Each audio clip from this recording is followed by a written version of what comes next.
Now, WWE, I just gotta say this shit because obviously, I guess nobody knows what the fuck a Hell in a Cell is anymore. Because y'all niggas could have legit made that a goddamn steel cage and cut it off, you know what I'm saying? Niggas ain't go out the Hell in a Cell. Niggas ain't go on top of that bitch. Why the fuck is Brock Lesnar doing a tombstone piledriver after 3 goddamn F5s, nigga? What? That was not Hell in a Cell.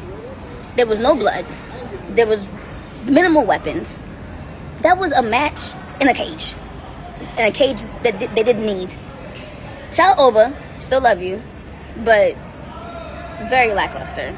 Don't have a problem with that. I just have a problem with the implication of a Hell in a Cell not being used the right way it was supposed to. Why was this shit so short? God damn! Welcome to the Tea Drop, where the brew is strong and there's lots to talk about. All right, night 1 of SummerSlam 2026 has come, and already, the internet has made its verdict. Oba Femi, Brock Lesnar, Hell in a Cell, 11 minutes and 30-something seconds. And the number one complaint washing over every social media forum out there and every comment section and every reaction reel since the bell rang? That was not Hell in a Cell. There was no blood. There was minimal weapons. Don't have a problem with that. I just have a problem with the implication of a Hell in a Cell not being used the right way it was supposed to. They didn't use the cell. It was just a street fight. It wasn't a real Hell in the Cell. Could have been a no-holds-barred match, and it would have been the same thing. I hear that. I genuinely do. I reacted the same way when I watched it at home. I even said it to my wife. Hey, they're really not using the Hell in the Cell like you would expect them to. The cell did not get climbed. Nobody went through the mesh. There was no blood painting the canvas on the ring. No one being thrown from the top of the cell. But here's what I think is happening. You came into SummerSlam looking for a match. What WWE gave you instead was a moment, a chapter in a story, and those two things do not always look identical. So today, we are going to break down exactly why the Hell in the Cell stipulation was not decoration, and why what happened inside the structure on August 1st, 2026 carried weight that most people are genuinely sleeping on. To understand what the stipulation means, you have to understand what Brock Lesnar has built inside the Hell in the Cell. Going into SummerSlam 2026, Brock Lesnar had the most untouched record in that match type in WWE history. 2 matches, 2 wins, 0 losses. And both of those wins against The Undertaker. Let's start at the beginning.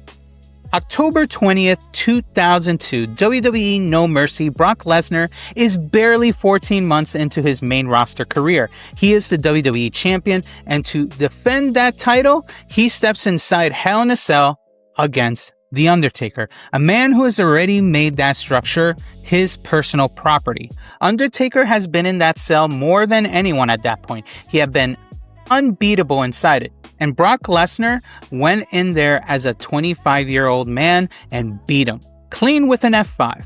That match launched Lesnar into a different category. He was not just a monster, he was a credible, proven monster. A man who walked into the one place you were not supposed to beat, the dead man, and walked out with the title and the legacy intact. Now fast forward to 2015. October 2015 to be exact, the rubber match, the blow-off. Undertaker and Lesnar back inside the cell for the final time, and Brock Lesnar wins again. That's 2-0. Both wins against the most iconic Hell in a Cell competitor in the history of this match type. After 2015, that was it. No one was getting Brock Lesnar inside the cell again. Not because he refused, because there was no story big enough to justify it. No opponent who carried enough weight to make it matter. Until 2026. Here's what I need you to sit with. April 6, 2014, WrestleMania 30, New Orleans. Brock Lesnar defeats The Undertaker, WrestleMania streak that has taken 21 years to build. That was a transfer of legacy between two men. Lesnar did not just pin The Undertaker, he absorbed something from him, a piece of mythological status that has been built over 2 decades. The reaction in that arena is one of the most documented moments in WWE history. Silence, disbelief, people in the crowd genuinely unable to process what they had just seen because something that was supposed to be permanent was not. Now flip the script. After breaking the streak, Brock Lesnar spent the rest of his career building his own version of that. Not at WrestleMania, inside Hell in a Cell, an undefeated record forged specifically against the man who owned that match type. 2 wins, 0 losses, both against The Undertaker, both definitive. And ESPN drew that exact parallel themselves after SummerSlam. Their words, not mine, were Lesnar had one of the most dominant debut years in 2002. Won King of the Ring, had a dominant win over Undertaker inside Hell in a Cell, and this time Lesnar was in the Undertaker's role for this match against Oba Femi. The question that had been hanging in the air for a decade was, is there anyone alive who can beat Brock Lesnar where Brock Lesnar has never been beaten? The answer is Oba Femi.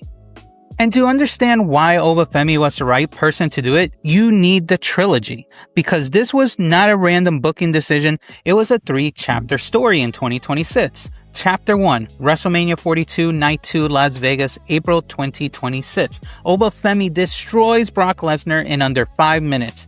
Dominant, decisive, no questions. Lesnar leaves his glove in the ring, and everyone thought that was it. That this was Brock Lesnar's retirement on his own terms. It was not. Chapter 2, Clash in Italy, May 31st, 2026. Lesnar comes back, he gets the rematch, he wins.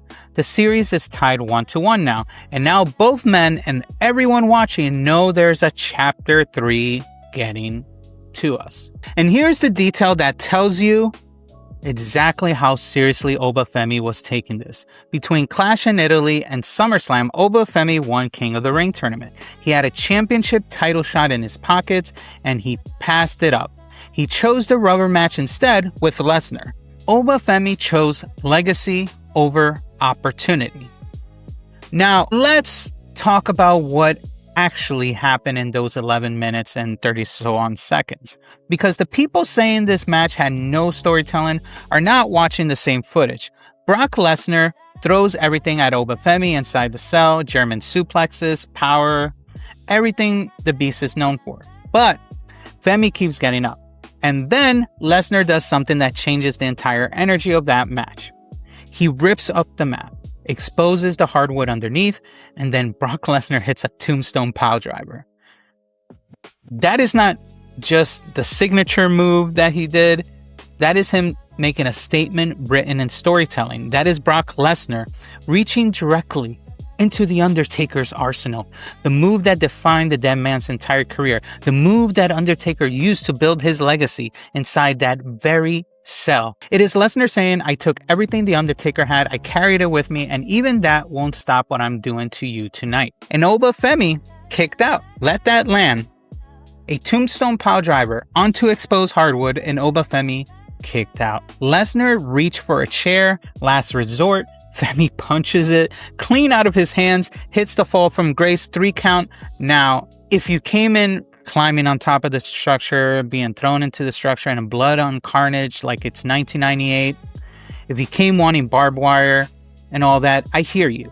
That is completely fair nostalgia when it comes to the Hell in the Cell. But what you cannot say is that this match had no story. That match told a complete arc in under 12 minutes.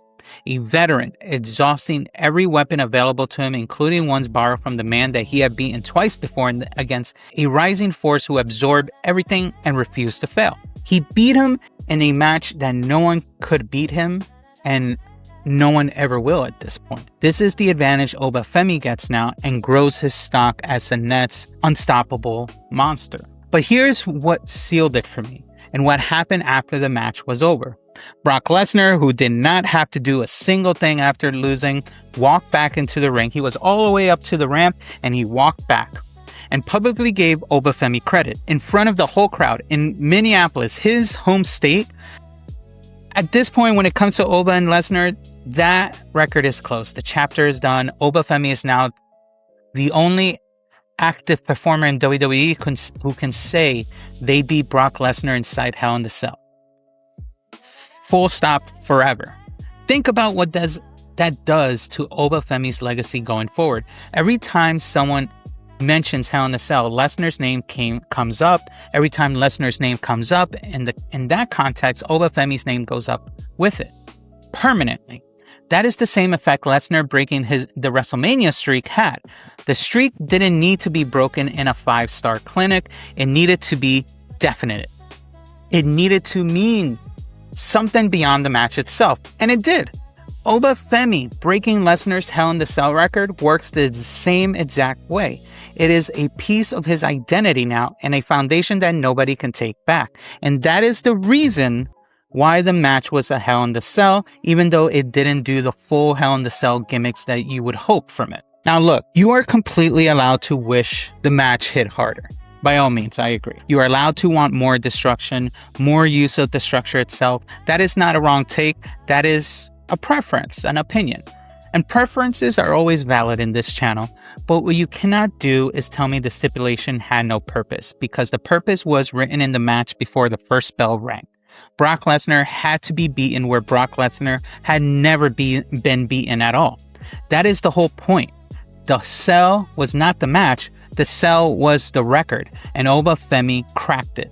He is now the only one who ever did. Without further ado, drop your thoughts in the comments. Was the Hell in the Cell stipulation the right call, or does the match fall short of the Cell's legacy, regardless of the story? I want to know where you land on this. And as always, if the tea hit right, hit the like and subscribe, and I will see you on the next video.